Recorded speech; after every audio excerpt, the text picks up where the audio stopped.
Hello everyone, meron ako tuturo sa inyo na tutorial ngayon about sa ating content pero hindi kumikita. Ito yung mga nangyari sa akin dati-dati na nagtataka ako, marami akong content, bakit wala akong kita?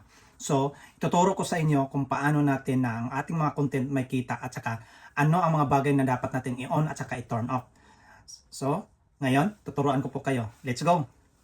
Una, punta kayo sa inyong profile at saka page. Tapos, makikita nyo doon ang dashboard. Sa baba ng dashboard, nandun yung Reels. So mag-upload kayo ng Reels, no? Upload natin yung Reels. Tapos, punta tayo dito, may makikita kayong create Reels, no? After mag-create Reels, mamimili ka kung ano ang mga content na ipopost mo. So, ipost mo to, halimbawa lang.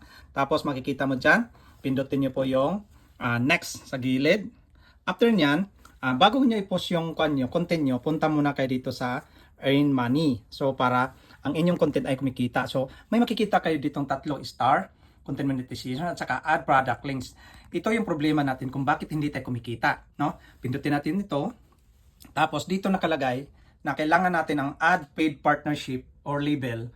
Dapat naka-turn off po siya kasi kung hindi yan naka-turn off, ang iniisip ni Meta na mayroon kang products na pinopost kaya hindi kanya binibigyan ng earnings dito. Yan, so yun ang dahilan kung bakit hindi kumikita ang inyong content. So dapat naka-off siya, no? So ngayon punta tayo sa isa. Mayroon pa tayong i-on na para kumikita ang ating content, no? Balik tayo dito. Tapos punta tayo ulit sa ating dashboard, no? Yan. Tapos pagdating mo sa yung dashboard, punta ka dito, no? Tapos punta ka sa dito sa content monetization. Yan. Sa monetization, tapos monetization punta ka sa content monetization. After sa content monetization, punta ka sa setting, no?